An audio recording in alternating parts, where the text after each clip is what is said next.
ใจอายุ10 ปีอาศัยอยู่กับมิตูที่กำลังป่วยเป็นอัมพาตที่บ้านนาไห้เมืองนาหมอกแขวงอุดมไสพ่อกับแม่ไปเฮ็ดเวียกอยู่ในเมืองป้าแก้วใจให้อยู่กับมิตูเพียงลำพังทิ่มแต่เบอร์โทรไว้ให้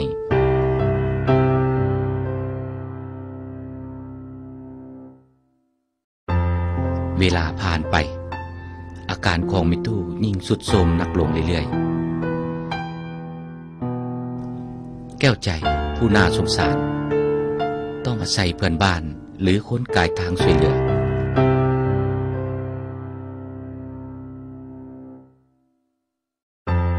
เมื่อเห็นคนแปลกหน้าเข้ามาในหมู่บ้านแก้วใจก็เอาเบอร์โทรของแม่ให้เพื่อหวังจะติดต่อพ่อแม่ได้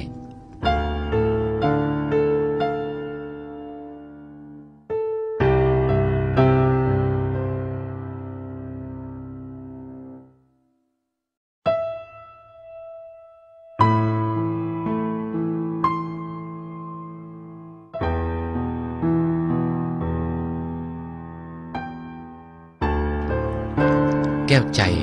เฝ้าหวังตลอดเวลาว่าพ่อแม่จะกลับมาเพื่อช่วยมิตู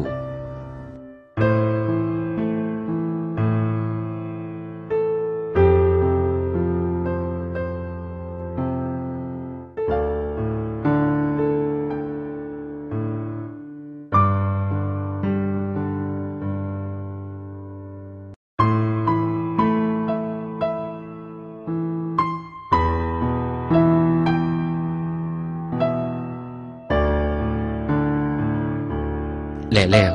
ความหวังของแก้วใจที่จะติดต่อพ่อแม่ให้กลับมาก็เกิดเป็นจริง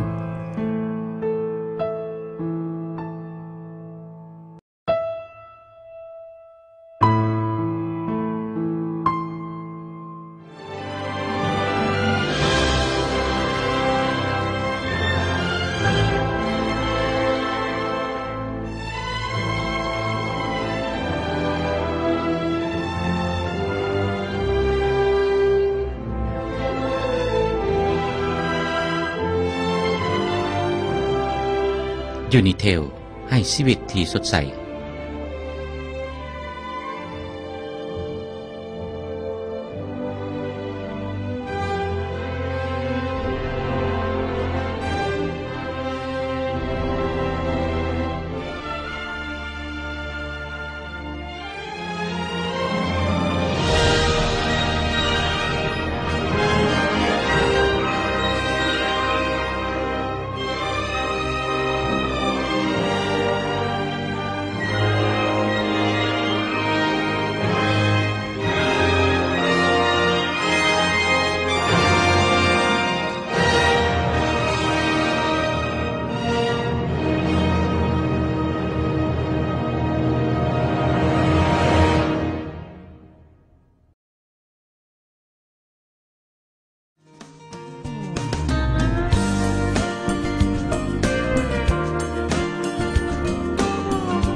ประวัติความเป็นมานับแต่ช่วงของลาวเอเชียโทรคมจนถึงยูนิเทลลาวเอเชียโทรคมก่อสร้างในวันที่14เดือนธันวาปี2001โดยการซี้นำของกระทรวงป้องกันประเทศโดยกรมเป็นวิสาหกิจหนึ่งที่ให้บริการทางด้านสื่อโทรคมนาคมและมีเครือข่ายควบคุมทั่วประเทศดำเนินการเคลื่อนไหว2ประเภทคือโทรศัพท์ตั้งโต๊ะและมือถือการสร้างตั้ง Star Telecom เป็นการแสดงความร่วมมือระหว่างกระทรวงป้องกันประเทศลาวและเวียดนามวันที่24พฤศจิกายนปี2007 Viettel Global Investment Joint Stock Company และ Lao Asia Telecom ได้ตกลงเซ็นสัญญาร่วมมือครั้งทบิดอยู่ที่ฮานอยสาธารณรัฐสังคมนิยมเวียดนามวันที่1เมษายนปี2008รัฐวิสาหกิจที่มีชื่อว่า Star Telecom ได้เริ่มต้นเคลื่อนไหวดำเนินธุรกิจด้านการบริการโดยทาง Viettel Global ได้ส่งวิชาการเชี่ยวชาญมาลงเฮ็ดเวียกอยู่ Star Telecom จำนวน30สหายเป้าหมายใหม่จะกลายเป็นผู้บุกเบิกที่ก้าวหน้าทางด้านโทรคมอยู่ในประเทศลาว ความสามัคคีระหว่าง2ฝ่ายที่จะได้ช่วยเหลือซึ่งกันและกันและร่วมมือกันประกอบส่วนสร้าง Star Telecom เพื่อประสบความสำเร็จ Star Telecom ต้องได้สู่สนผ่านผ่าความยุ่งยากและสิ่งท้าทายแต่เช้าถึงเที่ยงคืน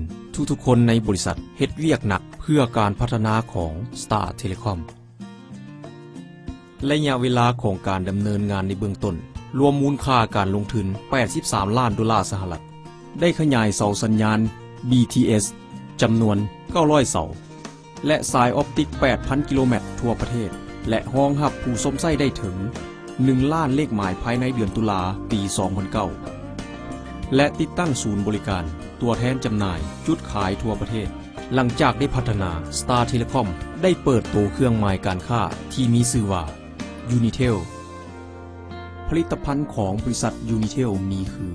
เบอร์ที่ขึ้นต้นด้วยเลข9มีแพ็กเกจที่ยืดหยุ่นคือ Star Time และ Star Night โทรศัพท์ตั้งโต๊ะ Lead Line และเอก Roaming 140 เครือข่ายทั่วโลกบริการเสริมเซ็นเสียงล้อสายแจ้งเตือนสัญญาณที่บ่ได้รับและภายในไวๆนี้จะมีบริการ Fixed Wireless ADSL และ 3G คำควรของ Unitel คือการเสื่อมต่อเพิ่มคุณค่าให้กับชีวิตนำความเจริญและความหังมีมาสู่ประชาชน Unitel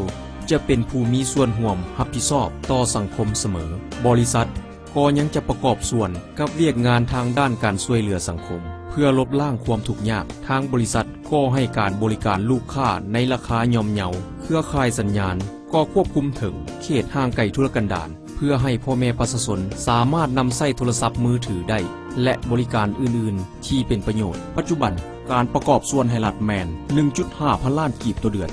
เพิ่มขึ้น5เท่าของเดือน4ปี 2008 บริษัท Unitel มีเป้าหมายที่จะเป็นผู้นำเครือข่ายสัญญาณภายในปี 2009 และจะเป็นเครือข่ายที่มีผู้สมใช้หลายที่สุดภายในปี 2010 Unitel จะดำเนินธุรกิจโดยมีจุดประสงค์ให้คนลาวมีชีวิตสดใส Star Telecom เป็นบริษัทร่วมธุรกิจระหว่างลาวและเวียดนามบริษัทดังกล่าวนี้ได้ออกเครื่องหมายการค้าบริการโทรศัพท์เอิ้นว่า Unitel ด้านรายรับในเบื้องต้น Unitel สามารถสร้างรายรับจากการบริการโทรศัพท์ได้เพียงตั้งแต่$200,000ต่อเดือนและมาปัจจุบันนี้นี่การบริการเพิ่มขึ้นแล้วก็ได้รายรับเพิ่มขึ้นเกือบ5เท่าตัวประมาณ$1 ล้านต่อเดือนนอกนั้น Unitel เป็นอย่างใดตั้งหน้าประกอบส่วนอุปถัมภ์ให้แก่สังคมโดยเฉพาะเป็นโครงการพัฒนาชนบทโครงการแก้ไขความทุกข์ยากและตั้งหน้าให้แก่องค์การไปรษณีย์โทรคมแห่งชาติข้าพเจ้าขอแสดงความชมเชยต่อผลสำเร็จต่อการขยายตัว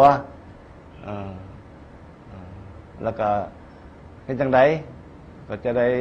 ช่วยเหลือเบิ่งแยงให้ความสะดวกให้แก่บริษัทนี้ได้ขยายตัวไปตามแผนการของเพิ่นเพื่อประกอบส่วนพัฒนาประเทศชาติลาวนี้ให้นำมือนับเจริญทันสมัยจุดเด่นของ Unitel เพื่อที่จะเป็นผู้นำทางด้านเครือข่ายและบริการที่มีคุณภาพภายในเดือน10ปี 2009จะมีเสาสัญญาณ BTS 900 จุดและสายออปติก 8,000 กิโลเมตรและท้ายปี 2009จะให้มี 1,200 เสาสัญญาณ BTS และสายออปติก 10,000 กิโลเมตรและจะสามารถรองรับผู้สมใช้ได้หลายกว่า1 ล้านเลขหมายให้ชีวิตที่สดใสเลขโทรหลักก้าวไกล Unitel คือข่ายสื่อสารขยายทั่วแดนลาวพวกเขาพร้อมก้าว